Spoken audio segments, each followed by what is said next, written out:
You want the cocktail party safety of a job that's easy to reference, that's high status, that people will recognize, but you also want the adventure of a startup. One of those things is the more powerful force. And just be honest, I tell people, do you want to be in a startup or do you want to be the kind of person who'd want to be in a startup? It's the week of May 25th. Welcome to the Learning Corner, a Precursor Ventures podcast.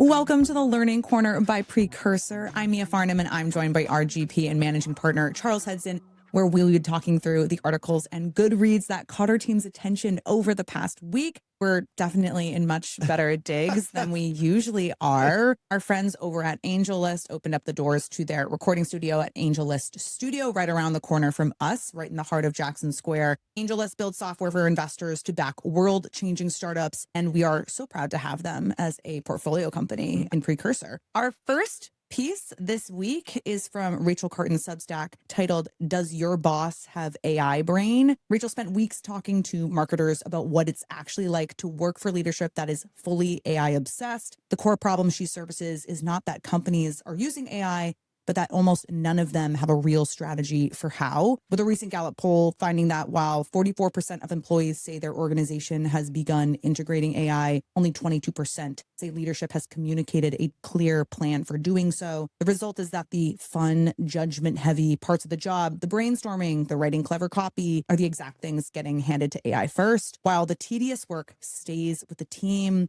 One quote that stuck with me was from a marketer who said, "It sometimes feels like their job is just training their replacement because the meeting notes and campaign data their bosses are feeding into AI tools today is the exact context that internal agents are being built to act on tomorrow." Rachel closes with a quote, "Unless organizations develop clear strategies, AI in the workplace becomes a bull in a china shop with those who never even wanted it tasked with cleaning up the mess." This piece focused on AI within the marketing world, which for me, I feel like is a space where creativity reigns above all and judgment and taste, all of those things are at the forefront. One quote to me stood out: "So much of good marketing is instincts, seeing the signs before anyone else, translating a spark into a smart campaign, knowing the line between brilliance and brash. With AI, we're watching decision makers run big ideas through a machine that finds the median." We've talked a lot about the importance of upskilling across different industries and knowing, how much effort to be placed to showcase to your boss that you're taking hold of these tools. But one question I kept on coming back to is, are there just full industries that really should just know their place of how much benefit and value they're going to extract from these tools and then leave the rest of it for where true judgment and taste really bleeds through? I read that article and I was like, this is so sad. If someone told me just run it through AI, I'd be like, well, why do you need me? Why don't you just run it through AI? Right. I'll go do something else. I thought the funny one was like, when the person gave it a meme and was like, is this funny? Bad. So bad. Usually when I read these things, I'm like, have I seen something like this before? And the closest analogy I can think of is when website A/B testing started. Everyone was like, oh, well, we're just going to A/B test everything. And there's a lot of internet memes and old jokes about all A/B testing pretty much ends up in the same place in its adult content because you end up figuring out what people click on and it's not the most inspiring stuff. And I think there was an era where everyone's like, well, all you have to do is A/B test stuff and let the winner of the A/B test, this whole like data driven, we just like test. What we learned in that era is two things. One, tests are pretty good at eliminating obviously bad things, but maybe not helping you discover good things. And second, what you test and what you put into the top of funnel is maybe as important as the testing methodology. And so I think this idea that like, oh, you no longer need judgment or taste. We're just going to throw a bunch of stuff against the wall and see what sticks. It's not a very inspired way to do marketing. I also don't think it's a very successful way to do marketing. And I suspect the same thing will happen in AI, is that there will be a lot of median, boring, not slop, more like milquetoast content that gets produced. It's neither inspiring nor terrible and will do nothing for your brand from a copy standpoint. And the people who can think outside of the box, who can be creative, will get rewarded. And I look at my inbox and I get all these emails. Precursor Ventures commitment to investing, like AI spam next. Based on your previous investments in XYZ companies and your focus on AI spam next. It doesn't help. It really doesn't help.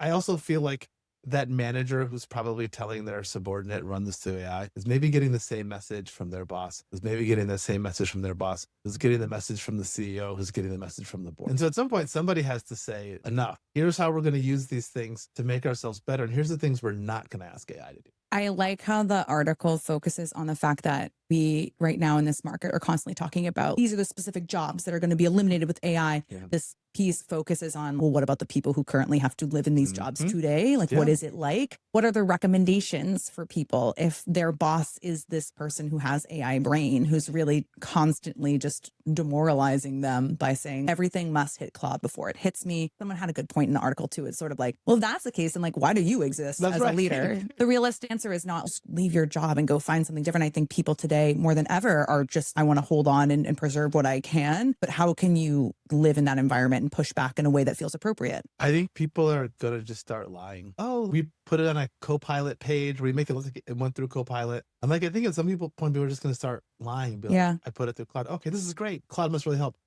Just kidding. I did it myself. I don't think you can do overt resistance. I don't think you can say, I'm not going to use this. You'll probably get fired. But I think people are going to find subversive ways to like comply with AI mandates to still feel like a human who has value. And I think we have hit this point where, at least in like the tech industry, it is lowbrow to just say that I passed something through Claude, I just took the output. That's not acceptable within tech. But in other industries, I don't think that they've gotten there as quickly of being like, these are the levels of what's acceptable and what looks good. And that does come from leadership. Rachel, she makes a point that I think gets lost in a lot of the broader job displacement conversation, which for marketing, feedback and approvals have always been frustrating. That's just inherently part of the job. But at least there is this mutual understanding that your manager was actually taking the time to review your work. And that feedback came back from that experience, no matter how broken down it felt. It feels like maybe the real cultural loss here could be that the humans potentially are not part of that review process at all, especially for a place, again, like marketing. Do you think that companies are underestimating how much of employee trust and satisfaction and growth comes through that experience of just being able to have to run to another person, walk things through and present them in that manner? I do. And I think people are just really focused on efficiency. And it's interesting. I use Claude a lot when I write things sometimes, and I'll ask for ways this could be improved. Or I'll say, this is the point I'm trying to make. Does this come through clearly? The same way I would ask a human editor. But also in the same way, I might have a human editor says, you should change this. I might say, no, I actually like it the way that it's written. This sounds more like me. And this is the way I want to communicate this point.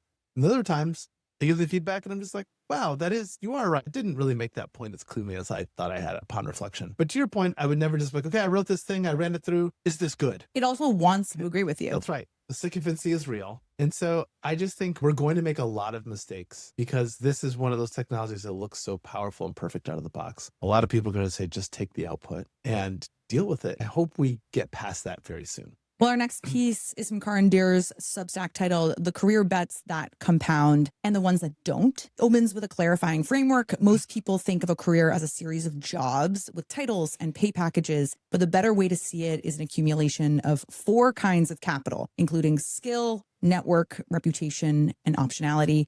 He outlines 6 bets that compound: going deep on one specific thing, joining a company at the right stage before it wins, building one durable network through actual work, maintaining a public presence around a specific area of expertise, earning legible reputational wins, and investing in mentors who become peers over time. On the flip side, he is equally pointing out 6 bets that look like they're compounding, but aren't. Things like title chasing, brand chasing, comp-driven lateral moves, optimizing decisions for the wrong audiences, and generalist drift and conference networking over real collaboration. Piece closes with what he calls the 10-year question, a simple forcing function that asks you to project yourself forward and ask which version of the next move makes more sense to you who is looking back. I mean, I brought this piece up and wanted to talk about this week because something that's coming up a lot in conversations with people in my age group, in SF and New York City, this feeling of, especially if you're in tech right now, you work at one of the big companies, you're like, how is it that I am in this ecosystem and so close to all of the opportunity, but I didn't get a piece of it? And the conversation that then spirals of like, had I only learned about OpenAI 5 years ago and channeled the right people and made that switch, had I only done X, Y, and Z, had I not done investment banking or consulting and gone to a startup right out of college, then I would have been in a different situation. And I feel like that conversation is happening a lot. I think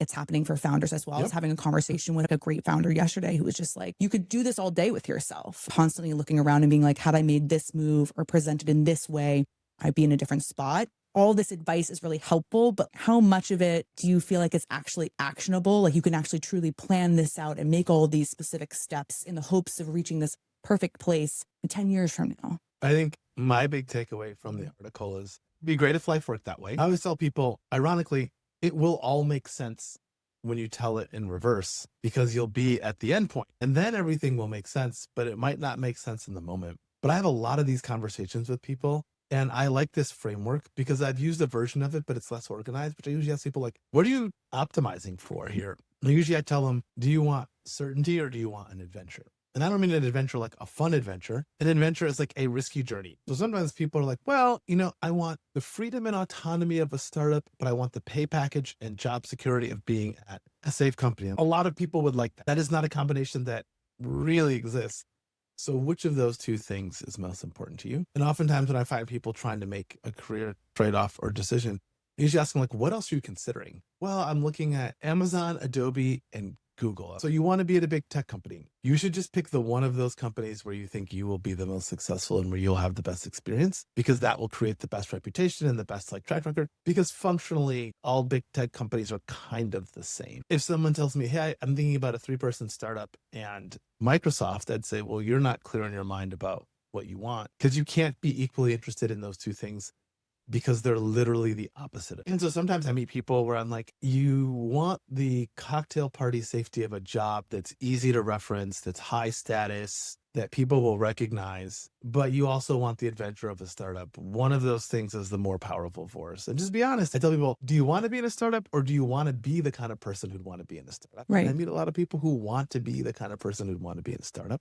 And I think this is a good framework. And I oftentimes do meet people, particularly in high prestige places, who are thinking, well, how's it going to look if I do thing X? Well, depends how thing X turns out. I had a bunch of friends who left Goldman in 2002 or 2003 to go to Google, and they weren't thrilled about it because Google was the one place that was hiring and we were still on the back end of the .com bust, and it ended up being a transformative professional experience for them. Made a lot of money, they met a lot of people. And I think about my own career, and there are jobs I had where I'm like, wow, I didn't know at the time the network I built at that company ended up being hugely valuable. For example, my first real startup job, I took it because I'm like, I just want to be exposed to more risk. I want to be in a team where there's not 5 levels. And I joined a BD team where it was me and one other guy. It was me and the VP. That was our team. And he's like, this is it. There's no cavalry. Like me and you have to figure.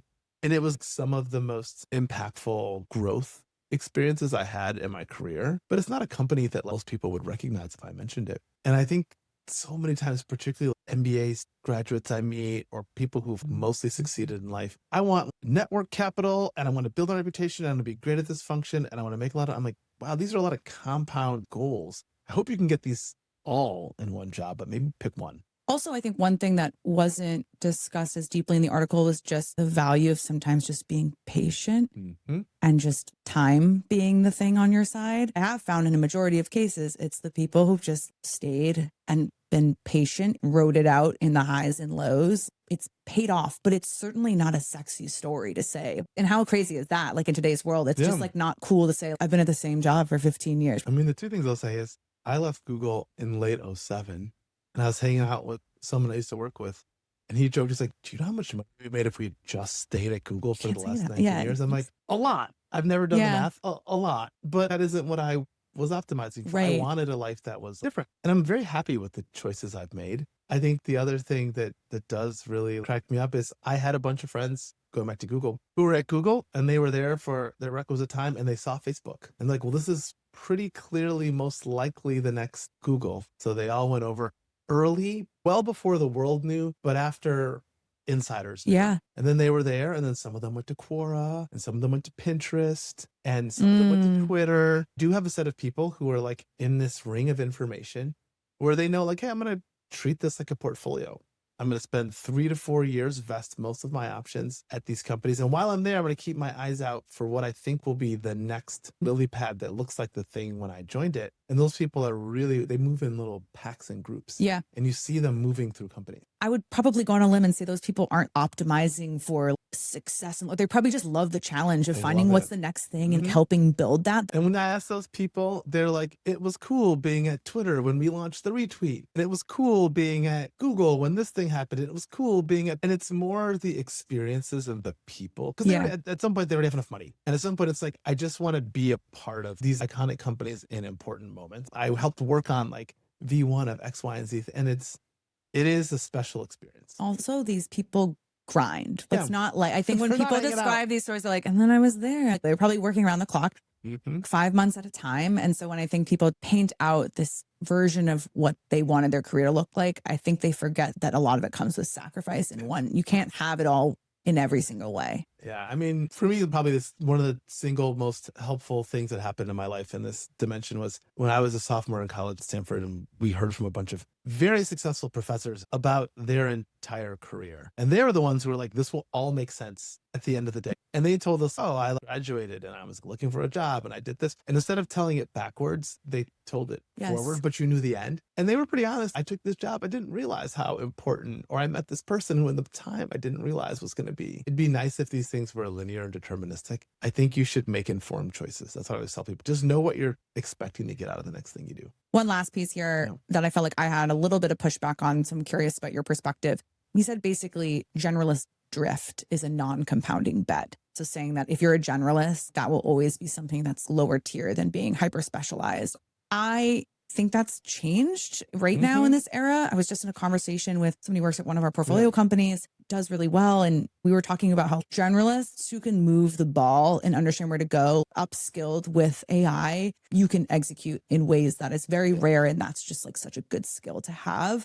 Didn't know if you feel similarly or if you have perspective. I do think we're re-entering a world. I used to draw this picture for people. All startups can usually benefit from a generalist really early because there's a bunch of these jobs that don't require a full-time person but are meaningful. Like someone's got to set up the HR system, and someone's got to set up the ticketing system, and someone's got to be the first product manager, and so you have a full product manager. Then someone's got to work with the bookkeeper to close the books. There's all of these jobs that exist for a moment in time where if you're good at process or problem solving, and then at some point you get specialists, and then the specialists get rigid, and you're like, God, I need another generalist person in here who can like work on special projects or work on new initiatives or start something new. And there's this wave pattern of whether you need generalists. I think we're about to go through a major generalist wave because I think generalists are going to be far more empowered than ever. And I think the risk of being specialized right now is that AI might make the value of specialty knowledge far less special. I will say that if you're a hyper specialist, one of one, you'll never be replaceable because what models can never pick up on is how you think and process information through your own lived experiences. But it is interesting to kind of think about the rise of the generalist. When I was coming up in college, I think people are like, pick a specialization and like figure it out. And if you don't have one, probably lie and just say that you do, because God forbid you're this person floating around with nothing but a good attitude. Our last piece is from The Atlantic, written by Charlie Warzel, titled "Too Much is Happening Too Fast." He makes a case that it is not just the technology itself making people uneasy, but the pace of the conversation around it, a relentless whipsaw of breakthroughs, reversals, apocalyptic framing that he calls AI malaise. He points to a Gallup poll showing only 18% of Gen Z feels hopeful about AI. It's a 9% drop in a single year, and notes that the industry's own messaging is a big part of the problem, with executives warning that everything will change while offering really no coherent positive vision of what actually comes next. The line that stuck out the most to me was his observation that the most common feeling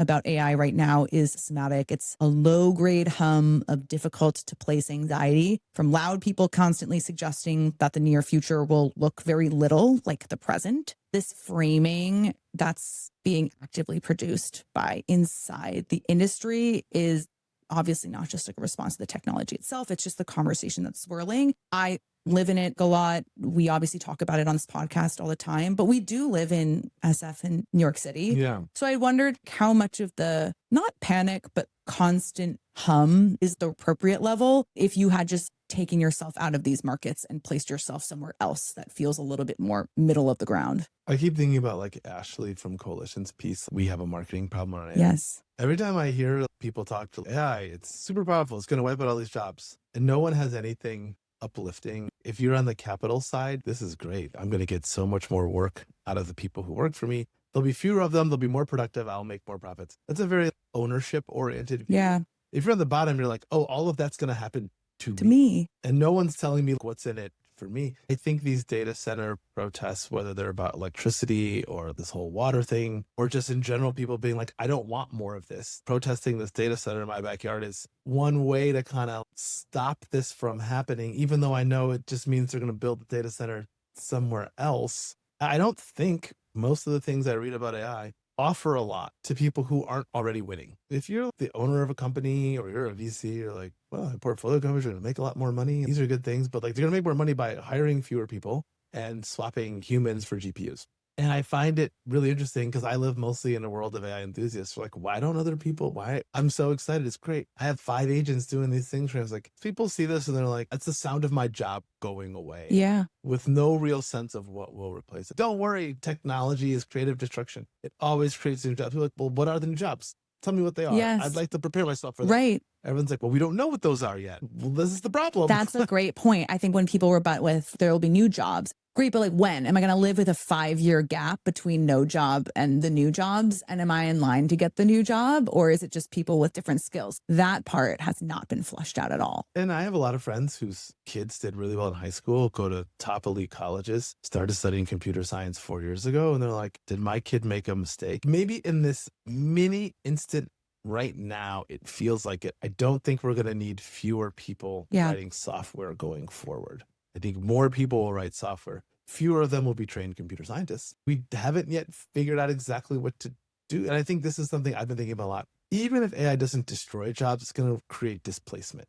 It's going to mean like, hey, if you were a customer support rep, you might find a new job post AI, but there's going to be a journey to go through to either reskill yourself, find a new industry. And for people, those transitions aren't seamless. And to your point, people have to live through that transition. It can be traumatic. I think it's just this bridge that doesn't exist yet that I think people are looking for. What's the off-ramp life raft that exists for me when you've made all the right choices? I do think that for the folks who went through college in the past couple of years and were software engineers, it does allow you to kind of be like, wait, do I actually want to do this role? Because if I'm going to emerge out and stay in this role, I have to be the best, you know, be really good. And is that something that I actually am passionate about doing, or should I start looking elsewhere and exploring those opportunities? And I think it is one of my, I don't know, not to get on my education soapbox, but it's your podcast. You can. Well, our podcast. The one thing I do worry about is this is to me the downside of careerism in higher education is if you orient all of your studies and goals towards the job you want to get and you have very little connection to the work or subject matter other than its economic value as a first job out of school. If that first job doesn't materialize, then you're like, well, what did I just do?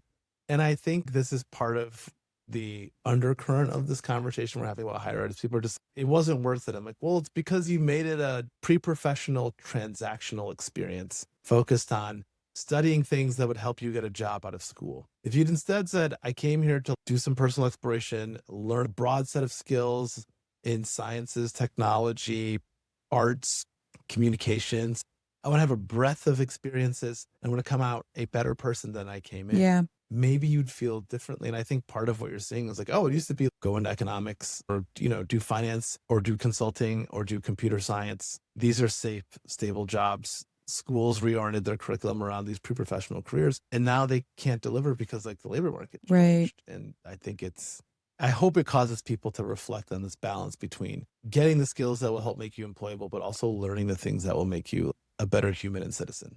I wonder if colleges will start to figure out what's a format that works to almost replicate what a gap year looks like, but at their school. Take a bite of everything. And I know people say that, oh, the core is like that, your first year. And I'm like, it's not though, because you have to pick an advisor month 4 and you're like, I guess it's business. What if it's not? And you have a whole year to explore that. In some schools, you apply directly into a school. Yeah. So I do think most things have to get really broken before they get fixed in America. Mm-hmm. And I think higher education might be reaching one of those points where the model will become so unsustainable and parents will want something different for their children. And there will be new models that emerge, I hope. My last question here is, in the article, he describes like the jagged frontier of AI, where AI is going to be really unexpectedly great at some things and like horrifically bad at others. And people are going to have to live through that to basically figure out where they net out. I think for a lot of people, AI feels so intangible, especially if you don't live in the geographies that we live in. Do you think that the potential of some of these larger companies going public will allow people to get a little bit closer to what they are because you get to own a piece of it? I don't know. I mean, I feel like a lot of people I know who are very anti-UBI are suddenly like, maybe the answer is we have to just take some of the profits from AI and distribute them back to the people who are displaced. Wow, that's quite the about face. I don't know if that's the right thing to do or not. I do think what it seems to me is the people who are benefiting from AI right now and are optimistic, you got to have faith. This is all going to work out and it's going to be good for you. I can't tell you exactly how, but this is a good thing. And most people are like, well, if you can't tell me how, why should I believe you? I know Right. why you're telling me this, because you're making boatloads of Right, right, cash right. off of this. So of course you want to see it continue, but what's in it for me? There's a really good interview on Platformer that just came out today with Boris from Claude, who's one of my favorite follows on Threads, talking about, hey, like the reality is many more people are going to write software, but we'll probably have fewer computer scientists, and like software development as a job Yeah. will probably go away in the same way that we have many. In the analogy this person in the article uses, we have many more people who make a living off of the photos that they take with their phone who are not professional photographers. Yes, and it's very possible that part of being a white collar professional going forward will be having some facility at building and writing software to help you do your job. In the same way that you have to know Excel and PowerPoint. You have to know it more to be a banker or a consultant than you do. But like everybody's expected to know how to use those tools. And market yourself. I think like productize your skills. One of my good friends who she worked at Slack like a bunch of years and then just was wanderlust. So she decided to start her own Slack consulting business, moved to Nairobi and keep the same clients that she had worked before, basically take home the direct pay on it. And when she would talk to people about the business, again, to our last conversation around like what floats better in cocktail stories, everyone was like, what? What is this weird job you have? Allows you flexibility, but you're not really climbing the ladder anymore. You're in tech, but not really in a tech. Fast forward now, she's been doing this for like 7 years. She has major Fortune 500 clients, and she's learned how to productize and market her skill set, which is really her as the brand of it. And I think that a lot of white collar workers will have to learn how to do that and maybe perhaps pick up projects here and there at different clients and learn how to do that. But that's not a skill set that you had to do 5-6 years ago. Networking, if you already had the job and weren't looking, was not something you had to do. I also just think there's a lot of people for whom work is a tool. This is how I earn money to support my family. I don't have like deep attachment to this job. This job serves a purpose, which is it allows me to provide for my family. And the job of the job is to be there so that Monday through Friday, when I come in, there's work to be done. I do the work. This is an exchange. I come in, I do what you ask me to do. You give me my money, I go home. If I wanted to be out there hustling, running my own business, I'd be an entrepreneur. And everyone's like, everyone's going to become an entrepreneur. I'm like, what if they don't want to? Being an entrepreneur is risky. There's a set of people who are just like, I will trade the upside and freedom. I want the 9 to 5. I want the 9 to 5. I want that. I want someone to tell me this is what you got to do when you're done with this. You're done. When I leave, I don't have to take my work home with me. Like that is a very respectable way to live. And I think telling people, well, we're just going to take that option off the table. It isn't satisfying for people who are like, this fits really nicely into the life I've designed for me. It doesn't land in the majority of geos, I would say. Right. We're all out of time today. Thank you, Charles, for joining me in the studio. Thank you, AngelList, for opening up your doors. This is such an awesome place to host, and I hope that we get to do it more. Thank you so much for everyone who joined the podcast. Please like and subscribe and share with others. We will talk with you all next week. Thank you. Bye.